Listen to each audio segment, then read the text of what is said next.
But I also think that it proves that you can have the same compound used in a different way and providing different durometer scores.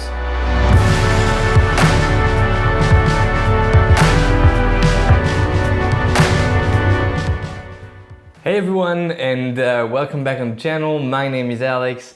I hope you're all doing very well today.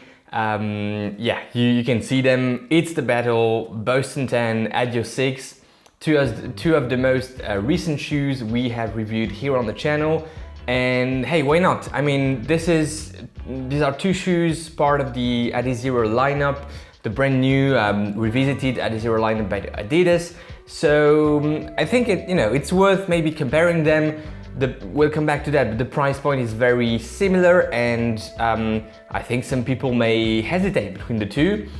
And we'll try to, go through the data, give one word for each shoe, give the points, and at the end the recommendations as usual. And as always, you can find timestamps in the video timeline below. So click and go wherever you want. What's the most relevant for you? And before starting today, I have one question for you. I was looking at my own YouTube recommendation page. So when you land on YouTube, and well, I'm subscribed to many channels. I enjoy watching some YouTube video, sports related or not. And so I was wondering, what actually is my audience watching? Is it only shoe reviews? Are you watching other channels? Let me know in the comments. What's your favorite channel, if that makes sense? It can be running or anything else. And as always, that's great to share between us.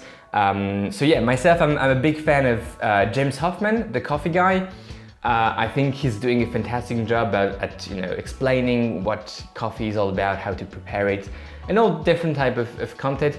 I'm a coffee lover in the sense that I like drinking coffee, but I don't have any fancy equipment, at least yet. I'm also a fan of old cars type of channel, and many others, but the coffee one I think is one of my favorite. And running wise, I'm watching, or not only running, but I'm a huge fan of a channel. It's a triathlon channel.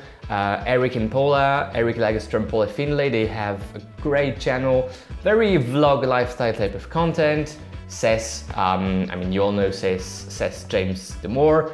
I'm a huge fan, not watching every day, but quite often. And I love this guy's energy, and it's just inspiring to see him doing what he does. So that's it. Let me know yourself what you enjoy in the comments. Without no further ado, let's dive into the battle. Paces. I tested the two shoes at two different paces this time. 5 minutes per kilometer, so that's around 9 minutes per mile, 8:45, somewhere around there. And 3:30 minutes per kilometer. The conversion in miles, that must be around 5:30, 5:45 minutes per mile. So two different paces, one that's quite easy for me and one that's close to my half marathon, 10K pace, somewhere there, depending on the fitness. So I think it's interesting, and you'll see the run scribe metrics. They're obviously very different between the paces. So steps, so cadence basically. The Adios is slightly below the Boston at 5 minutes per kilometer and slightly above at 3:30. I don't have any real explanation for that, but I think it can be relevant for you to see it on your screen. Efficiency, as always, this is a metric that can say a lot. And here, quite surprisingly, or not, the Boston is more efficient.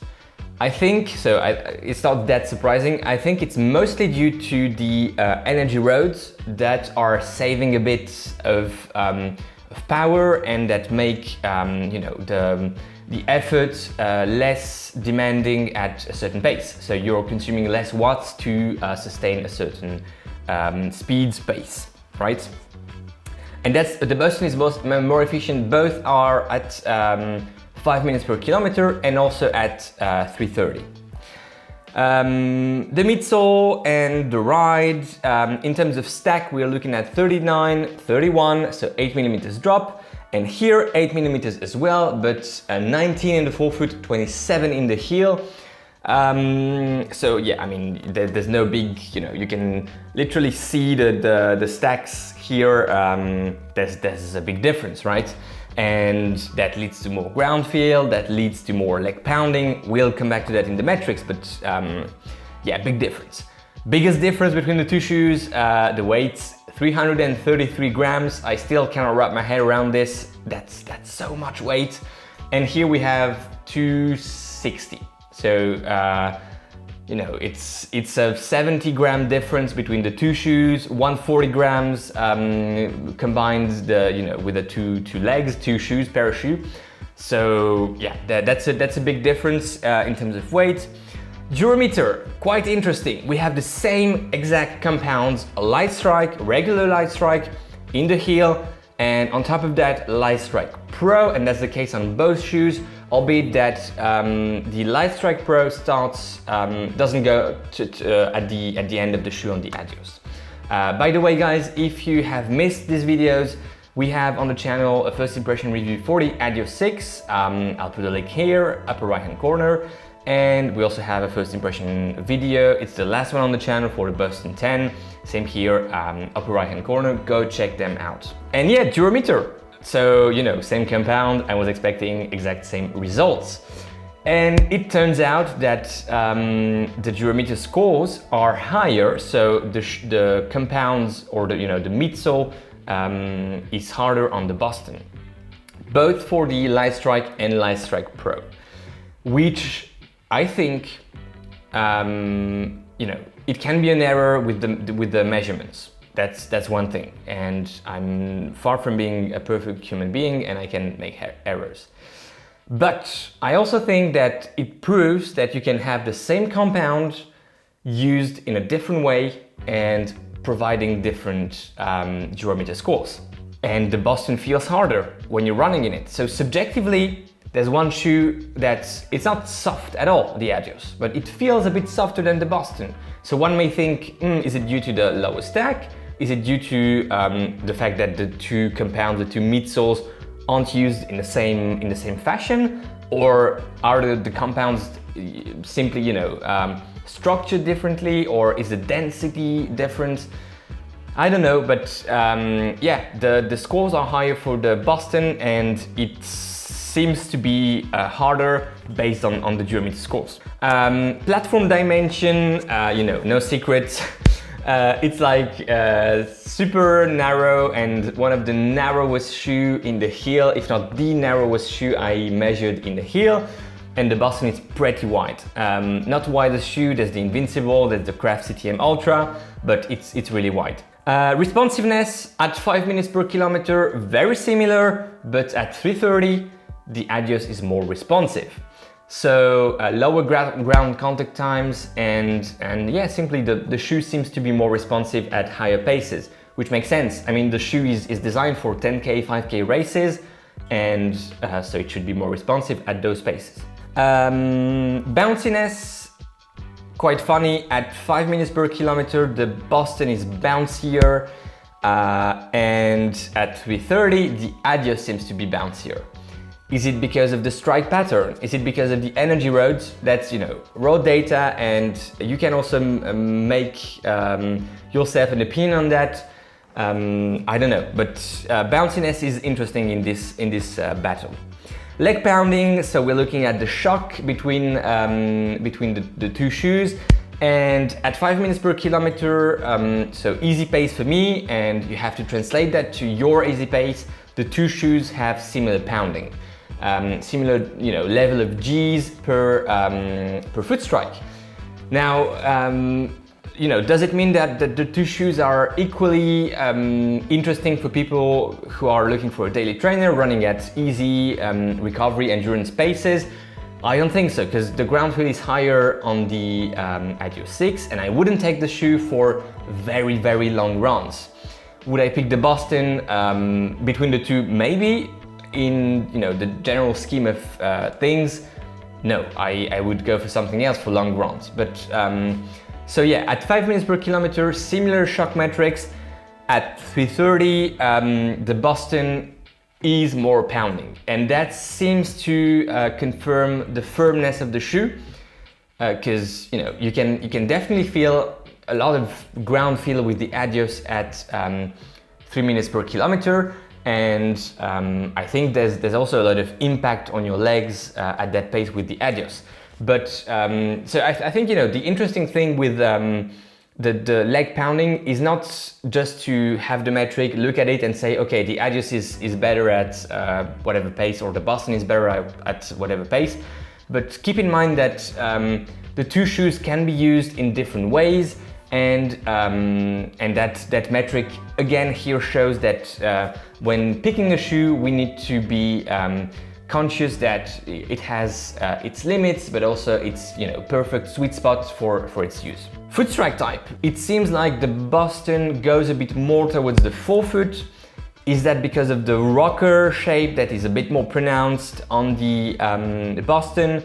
But very often with rocker shapes, rocker geometries, I tend to strike more towards the midfoot and to use that rocker. Is it because of the Light Strike Pro that adds a bit of softness to a firm shoe, and therefore you see that the max amount of Light Strike Pro, so the softer of the two foams, is in the forefoot, so maybe that's also the reason why I'm striking here, to take advantage of it. I'm not sure, but there's not a big difference. But still, I'm striking a bit more towards the midfoot with the Adios. Motion metrics, pronation. There's more pronation in the Adios. So yeah, there's more pronation in the Adios, that's it. Pronation velocity, so here is the angular speed at which you are pronating, and remember, this is the one metric that is more correlated in research with injury risk. It's not pronation as such, but pronation velocity, and the higher the more injury risk. That's at least what recent research tend to show. And here at 5 meters per kilometer, very similar, but at 330 there's more pronation velocity in the Boston. Is it because of the higher stack, or because of the more forefoot strike, and therefore more pronation velocity? I'm not sure, but interesting. And this is also interesting for a recommendation, so stay tuned for that. So yeah, that's it for the metrics. Now let's go to the second section of the video. One word to describe each shoe, or at least one word at a time. Before that, make sure you are subscribed to the channel, hit the notification bell, the thumbs up. Did I forget one? No, I think that's it. And well, if you want to help the channel, share a video with a running buddy of yours, or whomever you think may be interested in the content. I'm very grateful, and thank you for doing that, and for being part of the growing community here on the channel. I truly appreciate. One word for the Boston, I will go with heavy. Yeah, heavy and rocker, and that's it. Heavy and rocker. I don't have much more words. Yeah, that's it. Yeah.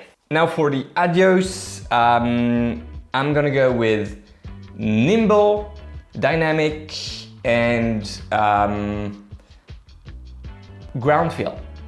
I was thinking about surprise because it's a good surprise, but yeah, nimble, dynamic, ground feel for the Adios. Now let's go through the different components of the shoe, and let's give them points. For the upper, Adios. The upper of the Boston is just, too much.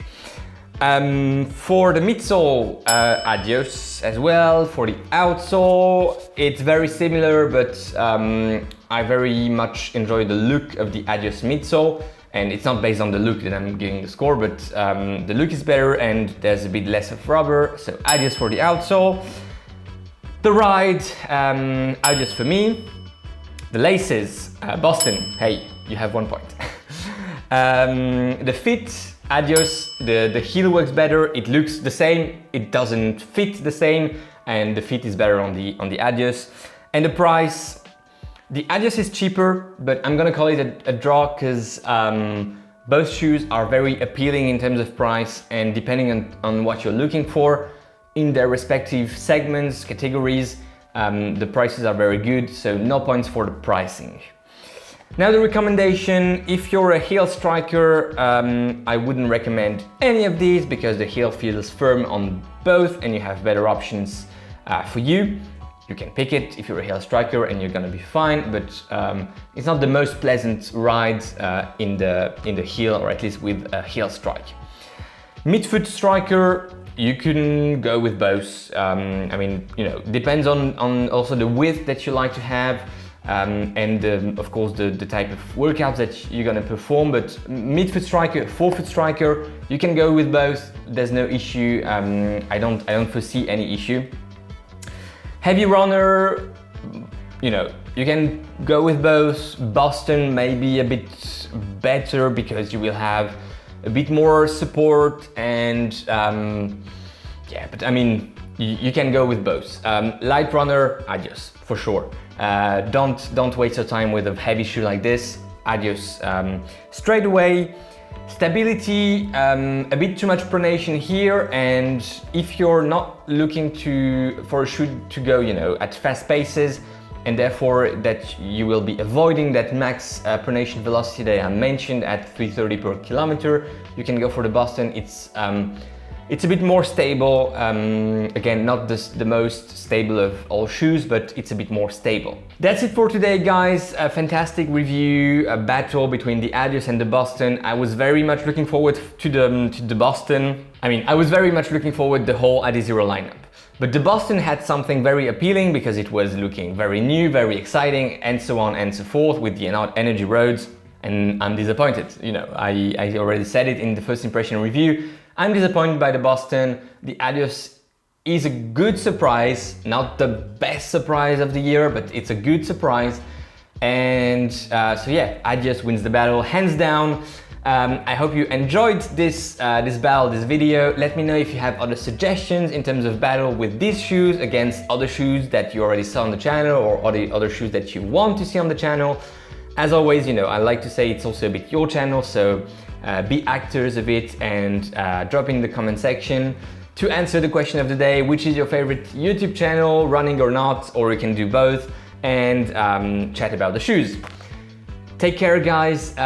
Enjoy your run today, your ride, and go beyond your limits. That's the key phrase here. Using the hashtag go beyond your limits, and yeah, most importantly, take care of yourself, your family, and I'll see you in the next one. Bye bye.